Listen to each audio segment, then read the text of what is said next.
Horror कहानियाँ थी। खूनी गुड़िया। वो आवाज। आधी रात का वक्त हो चुका था। पड़ोस वाले घर से फिर से किसी बच्चे की रोने की आवाज सुनाई देने लगी और साथ में उसी घर में रहने वाली देवकी नाम की औरत की लोरी गाने की आवाज भी। ये आवाज सुनते ही राधिका डर से थर थर कांपने लगी। उसने जल्दी से गहरी नींद में सोए अपने पति केशव को जगाया।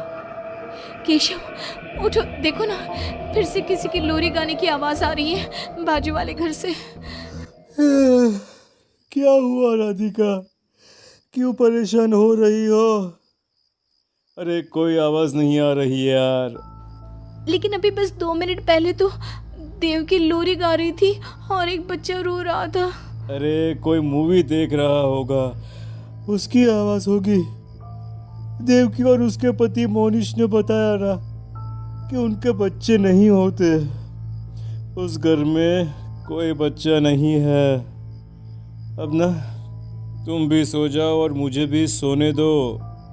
लेकिन अभी बस 2 मिनट पहले तो देव की लोरी गा रही थी और एक बच्चा रो रहा था। राधिका हैरान थी कि आवाज सिर्फ उसे ही सुनाई क्यों देती थी। लेकिन जब उसके पति केशव ने उसकी बात नहीं सुनी तो वो सोने की कोशिश करने लगी। लेकिन राधिका के कानों में किसी छोटी बच्ची के हंसने की आवाज गूंजने लगी। राधिका बुरी तरह से डर गई थी। अगली सुबह मैं दुकान जा रहा हूँ। आज माल खत्म हो रहा है दुकान में। इन दिनों पता नहीं क्यों लोग जमकर खिलौने खरीद रहे हैं। आज बड़े बाजार जाकर सारे खिलौने ले आता हूँ। आप रात होने से पहले आ जाएंगे ना? लगता है तुम देवकी से अभी तक डरी हुई हो। अच्छा ठीक है, देखो घर के पीछे वाली गैलरी में मत जाना, क्योंकि वहां से तुम्हें अक्सर देवकी नजर आती है और तुम ना फिर डर जाती हो। ठीक है केशव, मैं आज उधर जाऊंगी ही नहीं। जब भी उधर देखती हूँ कुछ डरावना ही नजर आता है। केशव दुकान चला जाता है। तभी अचानक राधिका को याद आता है कि घर की गैलरी में उसने कुछ कपड़े सुखाए थे। डरते हुए वो वहां जाती है। दूसरी तरफ देवकी की गैलरी नजर आती थी। राधिका जैसे ही कपड़े लेकर वापस आने को पलटती है, उसकी नजर सामने देवकी की गैलरी में पड़ी। वहां एक 4 साल की बच्ची खड़ी होकर उसे घूर रही थी। हे भगवान, ये कौन है? कौन है ये? मैं इससे पूछूं कि इसका नाम क्या है? हाँ, पूछ लेती हूँ, फिर केशव को बताऊंगी। वो मेरी बात पे भरोसा नहीं करते ना। बेटा, कौन हो तुम? हाँ, तुम्हारा नाम क्या है? गुड़िया। तभी अचानक वहां पर देवकी आती है और वो बच्ची गायब हो जाती है। क्या हुआ? आप किससे बात कर रही थी?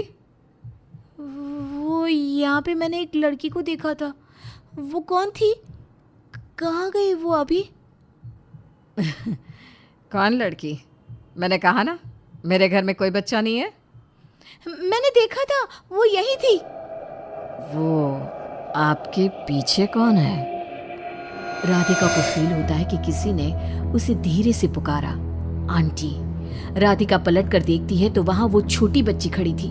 राधिका चीख कर बेहोश हो जाती है। जब उसकी आंख खुलती है तो केशव उसके पास खड़ा था। क्या हुआ राधिका? राधिका, होश में आओ। वो तो भला हो देवकी जी का, जिन्होंने तुम्हें बेहोश पड़ा देखकर मुझे कॉल कर दिया और मैं घर आ गया। तुम उस गैलरी में गई ही क्यों? केशव, वो लड़की यहाँ आ गई थी और वो देवकी, वो ठीक औरत नहीं है।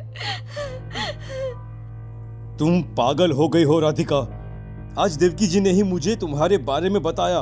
क्या सोचती रहती हो? अरे कोई नहीं है उस घर में। अगले दिन केशव के दुकान जाते वक्त, मैं भी आज आपके साथ चलूंगी।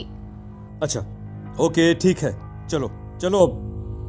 दुकान पर पहुंचकर, वाह केशव, कितने सारे नए खिलौने।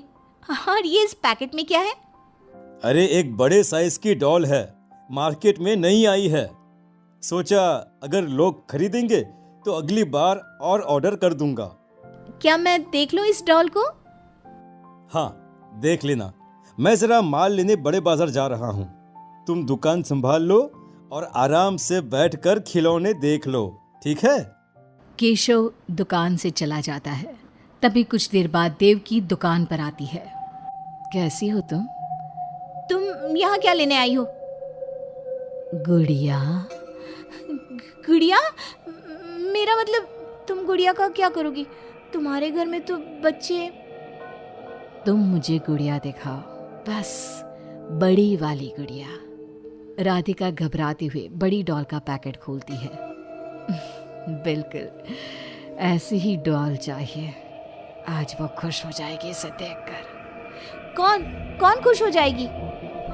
देवकी अजीब नजरों से राधिका को देखती है और बिना कुछ कहे पैसे देकर चली जाती है। उसके जाने के बाद राधिका शॉप के अंडरग्राउंड में नए टॉयज का मॉल चेक करने जाती है। वहां बच्चों का एक झूला था।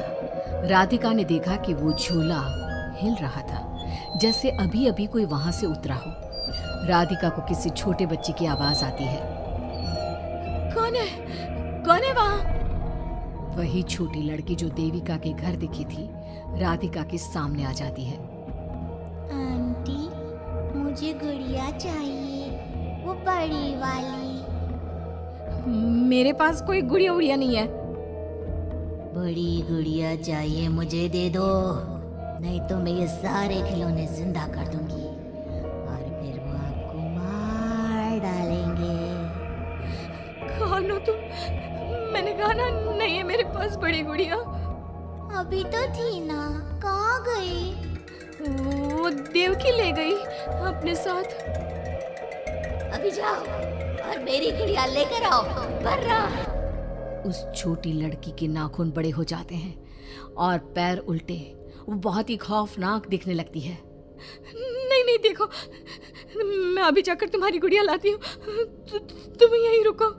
नहीं, मैं तुम्हारे साथ चलूंगी, कहीं तुम भाग गई तो। राधिका शॉप से निकलकर तेज स्पीड में सड़क पे चलने लगती है। उसने पलट के देखा तो वो लड़की साए की तरह उसका पीछा कर रही थी। राधिका देवकी के घर पहुंचती है। दरवाजा खुला था। राधिका अंदर गई, वहां कोई नजर नहीं आया, बस सामने वो गुड़िया रखी थी। राधिका चुपचाप गुड़िया को उठा के वहां से आने लगती है। पीछे से आवाज आती है। रुको, ये क्या कर रही हो? मेरी गुड़िया कहाँ ले जा रही हो? देखो देवकी, ये गुड़िया मुझे ले जाने दो, वरना वो लड़की। ओह, तो उसने तुम्हें डराया। उसे तो मैं बुलाती हूँ। गुड़िया, जरा यहाँ आना बेटा। मम्मा क्या हुआ? मेरी लाडो गुड़िया को बहुत पसंद है। देखो ना, 10 साल की हो गई, अब तक डॉल से खेलती है। ये तो वही लड़की है, और ये 10 साल की नहीं 5 साल की है।